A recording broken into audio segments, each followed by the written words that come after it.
So then, what would be the best way to support the organization that you guys have? Right now, to follow all the social media, that's on TikTok and Instagram at buriedundertheblue.com, and our website www.buriedundertheblue.com.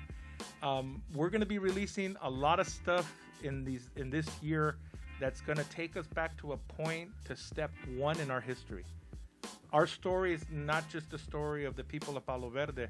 The story connects as far back as the first people that settled in these lands, that lived here, the original First Nations. And people stop and they say, what does that mean?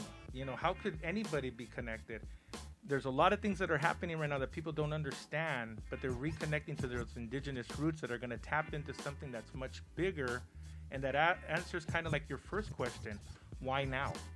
Because we feel that the people are ready now because they're accepting a lot of this indigenous stuff, and they really need to understand their part in it.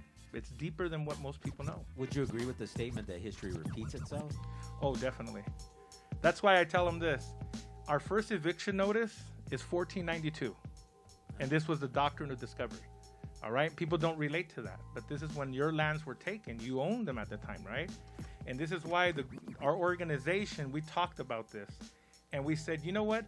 How horrible of a people would we be knowing that we are of indigenous descent, but of Mexico, right? A different region. And that we came in the 1920s and purchased the homes, right? Now, we didn't have rights to it. We used the colonial system to purchase it.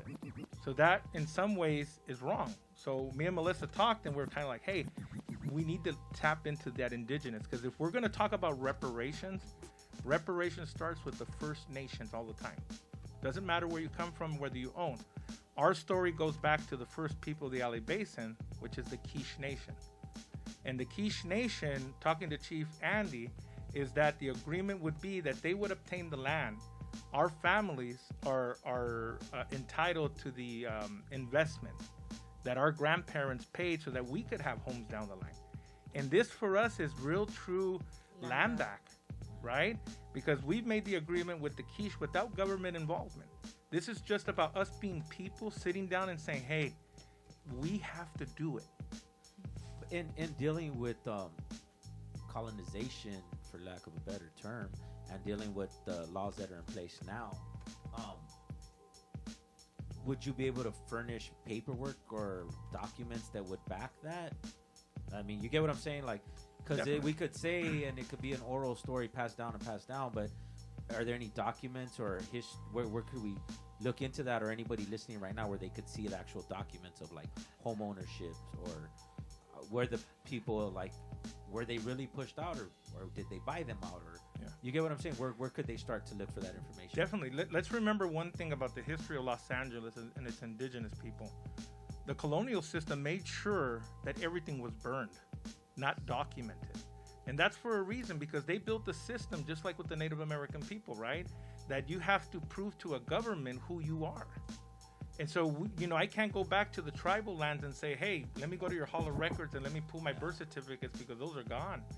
But there are records, and this is why there's going to be a little bit of a problem in the future. Not necessarily, for me, it's not a problem. For me, it's an acceptance. It's people that are not used to the system to be able to say, look, you are here. You have documentation. We're using the colonial system so that you can get into these positions to be able to now fix it. Because once you're accepted, right, like a federal recognition, then you're able to say, fine, this is done. Now we're going to keep our history, and for the next 1,000, 2,000 years, you will never steal that from us again. Just to add to that, now that you said that, is the way people have been able to provide documents is through Catholic Church baptisms. Mm-hmm. That was their baptism paper, whatever. But that was when the Catholics got here. So there wouldn't be anything before that, document wise, especially if they burned it, or if that's the farthest that they could go back. There's way more history before that. You have history, and that's a white tail, right? Yeah. So most people never visit the motherland. So we've had, trips and excursions down there just talking about the hieroglyphs, talking about the codex. This is stuff that was left behind. They didn't entirely destroy everything. And you could also even use the colonizers' information, like Christopher Columbus's diaries. People are like, I hate them. I don't want to read them. But I'm saying, no. Stop and look at, because their frame of mind when they arrived was like, we're kings. No one's ever going to destroy us, right? But when you look at the writings about what they said about the first interactions with the natives after 2 years, is that I cannot determine whether they own anything, because there was no ownership. There wasn't this thing of you're mine and nothing. And then he says, well, they'll be easy subjugates and we can turn them into good slaves. So that is their mindset. That's what he left for us to understand, and for his people to say, wow, they were strong. No, you were very weak. The savage was you. We did not harm you. We taught you, we shared, and all you could do was try to destroy us because you didn't understand us and you feared what we could provide. So do we boycott the Dodgers now, 2023? I don't think we're there yet. I think right now what we're asking for people to do is to hold them accountable, to really contemplate and think about where you're spending your money, where you're putting it, and what are you getting out of it. When you do buy a ticket or a beer, what do you get back from it in return? What does it help your children's future or your future or the future of the future? You know, so we're asking people to think right now, to really think about those things, to contemplate your decisions about where you're putting your money. So that's why we often say, think brown.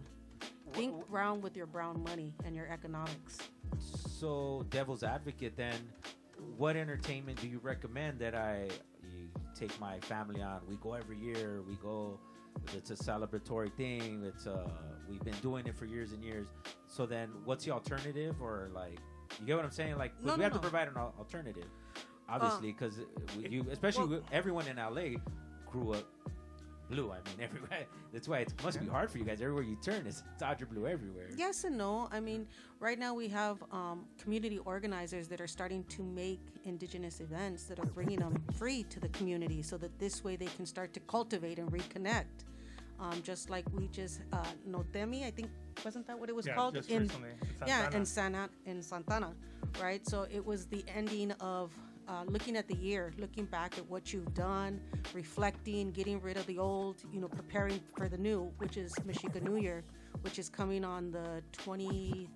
4th, 5th, and 6th. Yeah, 24th, 5th, and 6th. It'll be at Sycamore Park in Highland Park. Here in our backyard, yeah. And so this is an opportunity for you to come out and start to learn and reconnect and start dealing with, understanding who you are and your ancestral roots to the land, to the continent, and who we are, because we're not immigrants on our own land. We never have been, but we've been programmed to think that we are. And so these are the things that we see that are important. These are just a preview of what more we want to bring to the community and helping. So whether you have an interest of doing art, jewelry, food, making, danza, these things, this is what you can start to understand and, again, tap in, whether self-defense, meeting other organizers, really talking about it, building the things that we feel like we're lacking, right? Because you said, how do we get forms of entertainment? Yeah. So what did our ancestors do before? This is, again, an opportunity to get around other people that are searching and seeking those things too. Where did each of you gain that knowledge from, though? Because obviously this is not being pushed to us in any private school or any public school. So where did you guys gain that knowledge of the wanting to reconnect? Yes. Look, mine started, I always tell this story because in December I lost my mentor, right? And she was with me since the age of 14. And I was very lucky to have her because she exposed me to a lot, not only the political side of it, but understanding our history and the importance of it, right? My parents have always embraced me. My dad has always told me about Mexico. I was, at that time I thought I was forced. I used to tell my dad, you're going to force me. But I had to spend time in Aguascalientes. And my dad was so rounded to say, you need to be in the rancho and you need to be in the city. They're two different people, which is very true. Because one is like, los indígenas, los morenitos. And then, I learned all this stuff because I said, but we're all the same at the end, right? Then this drove me up into the college era where we're now talking about, oh my God, hold on, what is a Chicano and what is a Latino? And this inspired me to start looking at these things from not only a sociological level, but a psychological level, and how damage or the damage that was caused by the colonizers' lives. And this is like what you were bringing up earlier about how do we reconstruct ourselves when this society has taught us that you need to go to a Dodger game, a baseball game, to be part of it. When in reality, I think the real questions are, do they understand who they are? You know, because you're not moving forward, you're just going with the flow. So you're not really being an individual or knowing who you are. You're just saying, I have to go to like Disneyland, for example, because mama took me, grandpa took me. It's a whole different atmosphere on that. And that's something that people need to take because it's so important to their identity. The one thing I'll share with you about one of the studies is in every generation, the number one thing that we are all doing is we want to know who we are and we search for that. That's been our problems on how we don't adapt because the resources and the foundation is not there because we repeat it. I never looked at it like that though. Yeah, because this is a tradition for us, but your tradition was taken from your real traditions were taken from you, and then you were sold traditions as a marketing scheme. That's it. Yeah, I never. You're a walking billboard, and the sad part is, and this is why we say about the Dodgers when the people are going to look at themselves, right? Are you going to resist them and what they're doing, or will you hand your children over to them? That's basically what we're doing because you're not indoctrinating your children with their culture. You're literally putting the American culture is, and this is why you breed another generation. Like we're getting on this cycle, and people are using the term Latinx. Yeah. This is the cycle that is a point of when people are starting to identify. Well, hold on, our generation, people are saying that was the Chicano generation, and they were locos and pandilleros, but we're different. We're more liberal. We're more accepting. Yeah. But like I went and did a speech one time, and most people know me as being pro woman, pro everything, right? And I said I'm not going to talk about the LGBT issue or the woman, nothing. So that really turned people off, right? Yeah. Because I said those are white colonial constructs of a discussion. The reason why I don't have to have them as a brown person is because for thousands and thousands of years prior, the indigenous had already accepted them into their society. We didn't have to go back on that. That's the white construct to have that discussion because then you're able to move into the Latinx period. Accept that, and you accept another level of not understanding who you are because you'd have to go to Latinx, Chicano, Mexicano, Latino, Hispanic. We're the only ethnic group that has that issue. Oh, yeah. And my history starts with the Latinx, and that's what I grew up in, and that's as far back as I go. I never thought of that. Yeah, it goes further back. Yeah, no, but I'm saying people growing up in it now, that's the ideology. Exactly. What can people do to help volunteers or funding, or what can people do to help you guys out?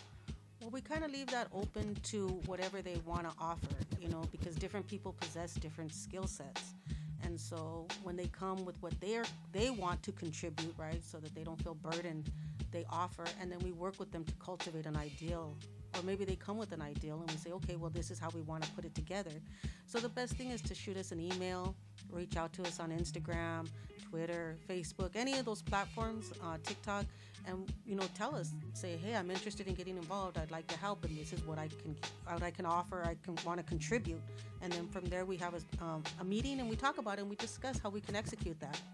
Yeah, and Buried Under the Blue, when me and Melissa started in the 2019, this actually, you know, for me goes way further back with my grandparents. We've always discussed it. But the 2019 date was when we actually filed for a 501c3. So the organization is a nonprofit. It can accept anything from cars to houses to money. All proceeds go to the legal funds that we're going to have because obviously we're going against the titans of the city, right? And it also goes into programming. So we're also reaching out to the renters with renters' rights, and we're going to be having programs for the kids. So we don't have no paid staff on here, which is weird in the city because everybody has paid staff on these. They're not so nonprofit, you know? And we just ask people, look, whatever they can give, support, either monetary, time, come out. We accept any information, any help, 10 minutes, 15 minutes, a project. Because I think at the end of the day, it's not just about our history, it's about your guys' history too. As you guys are going through it now, it's important that people identify on how to be able to stop it as a whole. I want to thank you guys for your time and coming for this interview. But one last question. Where do you guys want these community centers built that we would hold, if we held them accountable? Where are we putting Are we tearing down the stadium and putting the centers there, or where are we putting those community centers? Is this like a fun wish list? Like we can say whatever we want, Well, like we the gotta have craziest well, thing, in- or in- for in- real? In negotiation, I always learned you always go for the most, so you can negotiate. I'm all right there. Bam. Ándale. No, just Exactly. like- Well, I think part of the reparations that we've come together, and they're still growing, so we'll just give you guys the ones that we have now, right? Okay. So one is a monument. We definitely want to make sure that that area is remembered. And in the monument, it's about putting all the families in. And it's also about acknowledging the base history of the Quiche Nation so that they have it. And we've always asked for their blessing to put it on because that's sacred land before it became Palo Verde, La Loma, and Bishop. And then we're also asking for the 3 community centers. And those are yet to be determined because the landscape of Los Angeles is changing. Our people are not in the areas that we wish we can build these in. Like there should be one in El Sereno. There should be one in Lincoln Heights. And these resources should be multi-purpose rooms so that, there could be podcasting or video equipment that we Music, cannot have art, now. everything. Yeah, to bring it out to the public. And then we also have the reparations. And our reparations are different because like we said, the quiche is one thing. But in our community, we never looked at people being homeowners and renters different, right? So we ask for reparations for both of them. So that if you're a renter, you get something. Because the one thing that's written in history is that we wanted to sell. We never did. The city came in and they used the words, if you don't sell, we'll condemn your house and you'll get nothing. And these were repeated by Wilkinson, the person in charge of the housing authority. Okay, and this was in interviews that are pasted everywhere on our social media. So I recommend people to go back to our social media and just fact check all of this. People saying that the Dodgers didn't know nothing prior to this. There's a letter in 1951 from Rosalind Wyman that wrote to him in New York talking about this deal. And then there's a video of Janice Hahn, who's a current sitting, a supervisor. Yeah. And she's like, but if you tell anybody, because today, if you did that today, that would not only be illegal, that's what the city hall is doing right now. It would be called a backdoor deal. Yeah, no, there was no ethic violations, I think, right? Nothing. That didn't exist back then. So you could almost see, like, in their way, like, you could see how that actually crossed over because of the experience with her dad and how loose he was with it to where she's at now. And like I tell Melissa, we get traumatized from those things. We want to, like, hold them accountable. But also, it's about saying, look, we can work with you guys.